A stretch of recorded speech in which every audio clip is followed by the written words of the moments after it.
aka Bullets, YouTube channel. Hurry up, now tell us why you're here. Sad news before the race. Ricky Slood had a practice crash and now he's out for the season and next season. Now onto the starting grid.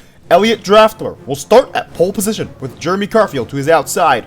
Michael Cartrip will start in the inside of row 2 with Casey Corner looking for his first win to his outside. In row 3, there's Brian Vickers and Ryan Newcar, the Rocket, starting on his outside. Row 4 has Lightning McQueen and his newfound friend, Jeff Corvette, 3-time Florida 500 winner.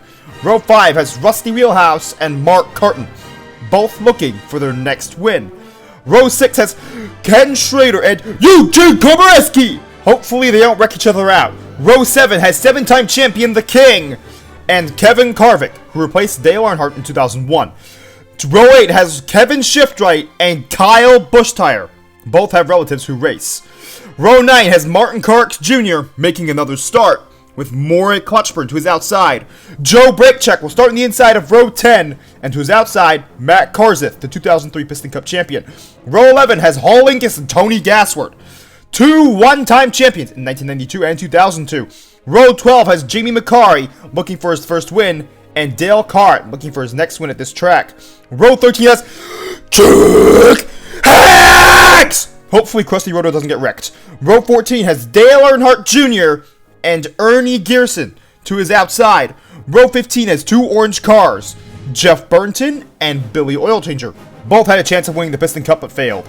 Row 16 has Greg People looking for his third win and Missy Motocross to his outside.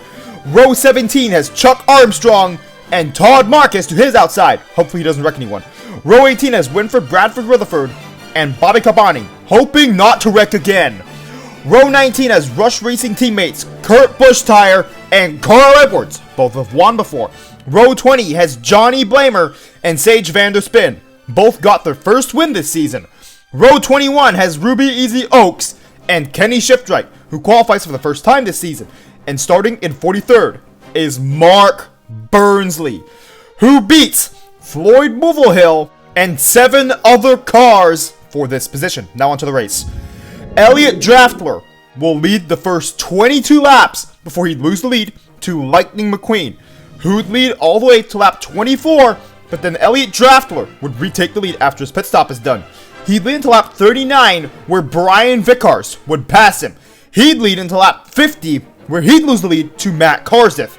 Matt Karzith would lead for 9 laps before Todd Marcus would take the lead from him, leading for 10 laps before Casey Corner would take the lead from him. He'd lead to lap 92, where Elliott Draftler would take the lead from him, leading until lap 93, where the King would take the lead from him. And he'd only lead for 1 lap before Kevin Shiftright would take the lead from him. He'd lead until lap 94, where Brian Vickers would take the lead from him. He'd lead for 5 laps before Tony Gassworth would take the lead from him. He'd lead all the way to lap 133, where Casey Corner would once again take the lead, leading all the way to lap 169, where, oh no, Chickens is 17th as of lap 162, where Mark Burnsley, Johnny Blamer, Ernie Gearson, Misty Motocross, Bobby Cabani, Maury Clutchburn, Martin Carx Jr., and Dale Earnhardt Jr. are all out! I do not need to explain this. This always happens. Tony Gassworth would retake the lead from Casey Corner, leading all the way to lap 204, where Jeff Corvette would take the lead from him. He'd lead until lap 225, where Lightning McQueen would take the lead from him. He'd only lead for 2 laps before Hall Lingus would take the lead from him. He'd lead until lap 243, where the Mean Green Car Chickens takes the lead by bumping him into the wall.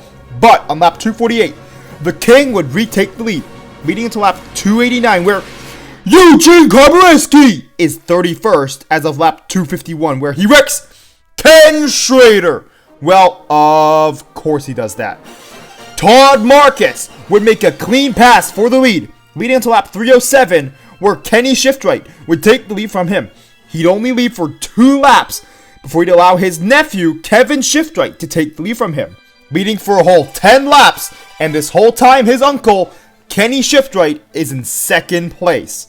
But Tony Gasworth had to retake the lead and lead for 10 laps before Jeff Burnton would jump over him, leading into lap 333, where he wrecks himself while trying to turn in turn 1.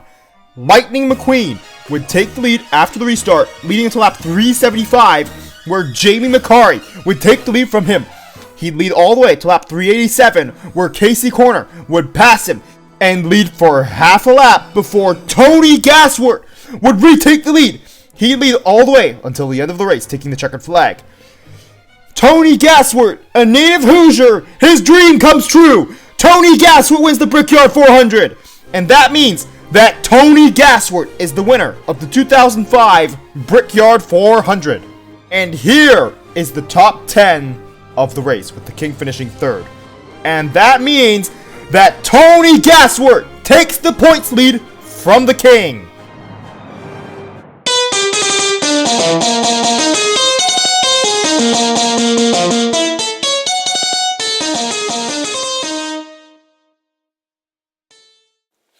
Remember to press the notifications button, which goes ring, ring, ring after you press it. And lightning strikes back, and that's as if you subscribed, of course. And thank you for watching this entire video. Tony Gasworth won 2 races in a row. Do you think he has a chance of keeping his points lead, or will he lose it later in the season?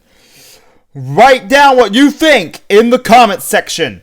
And the 20th race of 2005 will be coming out soon enough.